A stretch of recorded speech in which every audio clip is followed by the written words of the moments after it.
language where you guys are at right now. Not a lot of Spanish-speaking people here. It's true. Can I tell you, Frank? I was just scrolling on Instagram and I saw that sexy Slam NASCAR that you guys had this morning over at Slam. Yeah, we had a visit from the driver of the '99 car, Daniel Suarez. Pitbull was around here also because Pitbull's co-owner of his racing team. Yeah. I passed by and did a little visit, so we were very to have Daniel Suarez join in a press conference with our students, and he was pretty blown away. Our students. Oh, our students are great. I miss the students. So cool. Yeah, I've been loving all that, watching all the stuff with Pitbull and his involvement with NASCAR. So that's really cool. Really cool. That car is Carrigo. It was really loud. It was amazing. Awesome. Also, can I just break the show for 1 second? It says, hey, Frank Tank, you know what we need? Eliminate Limits with Brian&Carrie. We need a closeout song. We need an end of show song. I'm all ears, man. I was actually gonna wonder if you had but it's the same song every week, just like the Amigos got. I want to be more amigo is my hashtag. See, he's laughing under there, making that. Today we're gonna set it up for the next show. Nice. Roll out. A little ludicrous, is that it? Carrigo, amigos. All right, Carrie's making a point. This is important. Just at the very end of the show, no, the last segment, not the show. At the end of the last segment, we were talking about like why people quit, and I was talking about human beings not able to manage pain. You were talking about when I say pain, by the way, I mean emotional pain. Yeah. You were talking about influence. So now I'm going to bring it back to what I believe is kind of what's missing as well as the answer. Okay. You gotta follow me, because it's gonna be a little bit. I actually believe it to be a lack of education. Okay, so here. Emotional intelligence education or academic education? Emotional intelligence, gotcha. Like the education of mindset, the education of self-awareness, the education of emotional intelligence, what it all means, right? You and I, obviously COVID has interrupted some of the stuff that we are doing in the Slam schools because, schools closed down, yep. Right? But one of our big missions is creating this generational impact of educating students to learn how to be self-aware and what that really means, right? Because if you are self-aware, and the way that we've constructed, for example, our Eliminate Your Limits program, you end up learning how to do both the things that we've talked about. You learn how to understand your influence and not be driven by them. You learn how to recognize that, okay, I'm in pain today, but that doesn't define me, right? I know how to navigate through that. So one of the things that I think has happened is that self-awareness has become a catchphrase. It has become this ethereal, not a word. I was combining two words into one. It has become this ethereal, non-touchable energy. Yeah. And what people don't really recognize is that self-awareness is actually a skill. It is. That you can learn how to understand, how to apply, how to practice. And I think that takes, for me, I know so many people who feel so challenged by this self-awareness thing. What does it mean to be self-aware? How come I'm not self-aware enough? Why am I self-aware and then I still self-sabotage? And they just really don't have the education. And it's one of the things that you and I do so much in our programs. And our teaching and our coaching involves so much education of the understanding of all of it. Because if you're learning the skill, like any skill, if you're learning how to play basketball, if you're learning how to work on a computer, right? There's a skill acquisition to it. Self-awareness is actually a skill acquisition. It is. That you can take, learn, and then you learn how to implement for the rest of your life. And then, you won't quit. Because you understand it for what it is. Well, it's interesting because we look at my notes again. No. Because I talk in part of the secret sauce formula about skill development and knowing yourself. Now, but you said basketball, and now got me thinking about something. So I want to play it in different ways. Okay. A lot of what I used to do was work with high-end athletes, Olympic professional athletes, national team athletes from all over the world.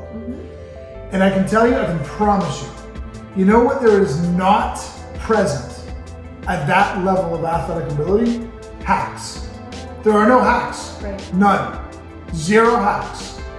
Everybody knows that there are always outliers, There are always people who have a bit more skill, or they're born with a bit more of God's grace, and they have a better vision for the game, or whatever it might be.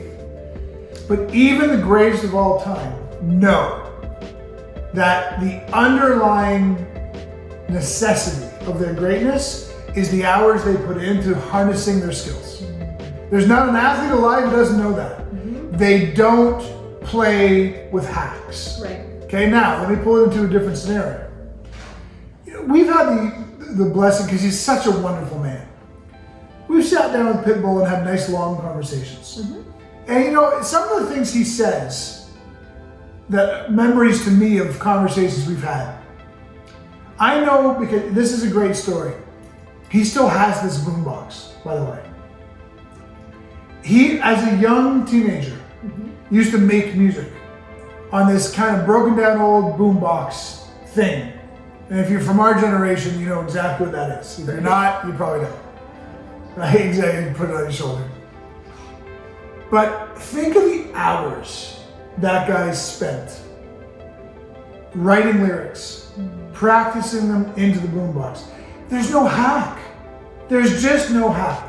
But when it comes to self-awareness, and it comes to personal development, and it comes to self-growth, everybody wants, I was going to mistake in what I said there.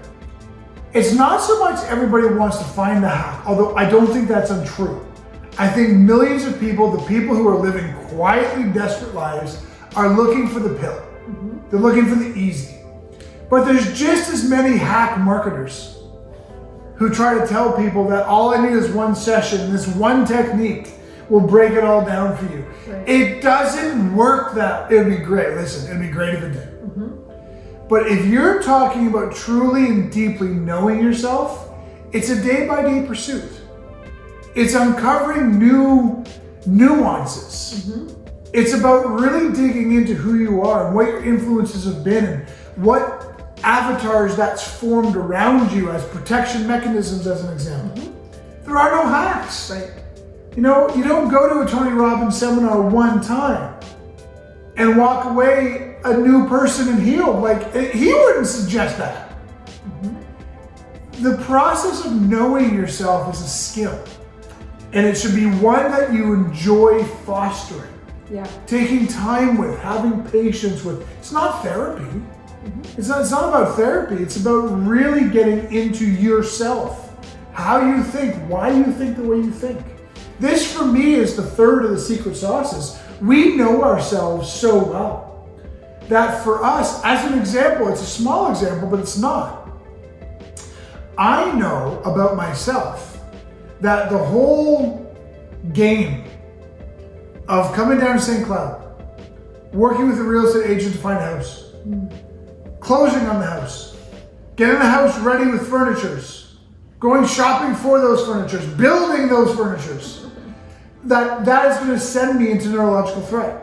It's not because I'm lazy, and it's not because I don't like hard work. That level of uncertainty, that level of chaos is not good for my soul. But you love it. Yeah. We know ourselves so well that in us putting more lives into our life, we sit in the lanes that serve us best. Yeah, well said. And that is something I want to implore people to understand. Know yourself better. Right. And then it all becomes more effortless because of that. Yeah, and that loops like, okay, so we're kind of like, we're bouncing around similar topics today, because like that bounces back to influence, okay? So I actually want to paint the picture, and I'm going to do my best to tell the full story here, because I tend to shortcut stories because I feel like I need to get to the point. Go slow. But so we decided that we were going to move on a Sunday. We gave our notice on a Monday. Yep. On Tuesday, Maya and myself drove back to St. Cloud. On Wednesday, we went with a real estate agent. We saw 6 houses in 90 minutes. And by the time we were done that, we had picked the house we want. We drove back that night to Miami. We put in all the offer and all that stuff, blah, blah, blah. We had a house by Friday. Yep. The following week, myself, Maya, and Lily, our daughter-in-law, drove back to St. Cloud to the new house. And usually we rent only furnished homes because we're minimalist. We don't have stuff. Yep. But this home was not furnished, But it's a perfect home. And for the cost differential between the home here and the home in Miami, we're like, oh, let's furnish it. So Maya, myself, and Lily went to town furnishing this house, like picking this up, decor, like building the furniture. Like literally, Brian and our son Chase didn't even know what the house looked like when they stepped inside, right? So between me and the girls, we built every piece of furniture. We laid every piece of rug, carpet, whatever. We got the house ready, right? Now, Brian and Chase did not see it until the day we walked in here on Saturday. Number one, oh my gosh, how fun. Yeah. That is like me and the girls were so excited. We just couldn't wait for you guys to get here. But let me loop that now back to influence, okay? Because this is what we're talking about, that you don't recognize how influence is impacting you. Like classically speaking, let's be honest, most people would look at that experience and say something to the effect of like, oh my gosh, Brian, you didn't help them. Brian, you didn't move down. Carrie, you took charge of all of it. Yep. You picked out furniture in a house without even consulting your husband. Yep. Right? Like most people would look at that from the common influence of what society would dictate as a reasonable thing for a family to do. Yes. Right? And because of that, because this is sitting so unconscious in us, we don't even realize, like Brian may have been feeling guilty, so he might have said like, oh, I'm gonna come, I'm gonna do it. I may have felt like, I should have support, or I shouldn't take charge of it, so I would have had him come with me. But what would end up happening is our experience would not have been what it was. It wouldn't have been the joy that we created out of it, because we both for different reasons would have been stressed. Absolutely. Right? We have learned how to cherry pick apart all the influences and create the definitions of ourselves inside of our relationship and lean into those. And I'm like, no, you're so sweet. You checked with me, I don't know how many times. Are you sure you don't want help? And I'm like, no. Always. I'm like, I am having so much fun. We're good, like we know how to step into that, because we are not, like I said it, you're either gonna be your influence or your influence is gonna control you. Absolutely. Right? So it's really interesting when you pick it apart that way. I mean, it comes back to knowing yourself. Exactly. And most people don't. Yeah. And that's part of the problem. I mean, I'm looking at my own notes today, and we've basically done 3 secret sauces. Cool. Okay, the definition you carry of yourself is what you become. Mm-hmm. And most people unconsciously have a definition that works against them. Mm-hmm. So that we got to tear that down, right?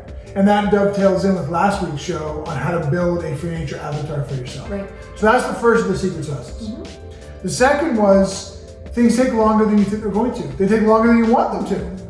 You have to play the game of time and patience. Yeah. Whether it's winning a world championship in powerlifting, becoming a world champion fitness competitor, building a successful business, things take longer than you wish they would. Mm-hmm. And most people quit before it ever happens. Right. Why they quit? Well, we've talked about the varying mechanisms behind that, right? Mm-hmm. And the third of the secret sauce is that self-awareness is a skill. Mm-hmm. And that most people do not take the time necessary to really learn about themselves. And therefore, they don't know themselves well. So what it is they actually want versus what they think they should want. Yeah. How to actually go about doing it effortlessly for them versus what influence tells them is the direction they should take to achieve it. Right. These are all part of the issues, and this is the secret sauce. Right. And I'm sure I've already made this point, but let me comment on that last piece again. Knowing yourself is not a one-stop destination. Right. I don't know, I'm sure you know the science on cell regeneration and how often we regenerate as human beings. Remarkably right? fast. Like think about nature, right? Nature has seasons. It recycles, it reinvents itself. Cellularly, we do the same thing as human beings, 100%. right? So you can't just know yourself in one moment of life. Like who I was when I was 20 versus who I am now when I'm 42 are two very different people. Yep. Knowing yourself is a lifelong process. It is. Knowing yourself is not a destination, it's a process. It's very much like true. it is not a destination. You don't ever know yourself. Yep. You spend your lifetime knowing yourself. Well, and if you apply all those secret sauces, you end up becoming what it is I think most people strive to want to be, which is adaptable. Yeah. And that's the end game. That's where we sit. We're incredibly adaptable. Right. We can move from the mountains and the forest to the not downtown Miami, but bustling Miami, now out into the sticks of small town America.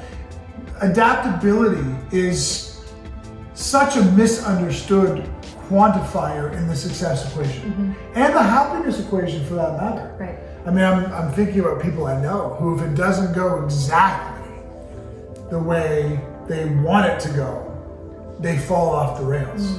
There's just such a lack of adaptability there. Yeah. You know what I mean? Good. So I kind of made this comment at the top of the show, how everything feels different because we're in a different house. Yeah. But it kind of ties into what you were just saying about adaptability, because one of the things to, have more life in your lives is Lives maybe in your life. That's what we centered. life. I got it messed up.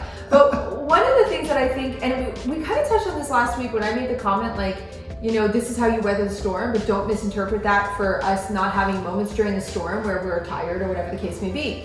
So, inside of the have more lives in your life concept, you got to remember that you have to accept that there are going to be periods of adaptation.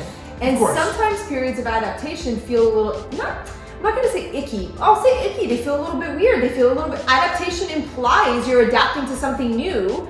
So there might be some oddity to that. And I'm thinking about so fun that we're using the house as this example, the move, because we moved from obviously our condo, and one set, I'm using furniture because I think it's so fascinating. I've observed this myself. We had one set of furnishings, one set of furniture. We had chairs that felt a certain way, a bed that felt the same way. And now we have all new furniture, right? But and we have a new shower that Brian's shoulders are too big. I don't fit in it. He doesn't quite fit into the shower. It's a one-person shower, but I'm 1.5 people. And let's go with the shower. Maya took a shower this morning and told me that her shower head is weird. Is it weird, or is it just we're not adapted to it? And the point being is that as we are in this new home, the table that we sit at for dinner is not as big, so we're closer to each other. You don't understand that is a complete adaptation for every part of your being. Oh yeah. Right? Your senses, your brain, every single thing is adapting in that environment, right? So one of the things that we've adopted in all of this process of the shifting, in the household with the family, is let's just have patience. Let's just go slow. Let's just take our time to ease in and get used to the fact that things are going to feel a little different. But if we go slow and we just navigate the adaptations,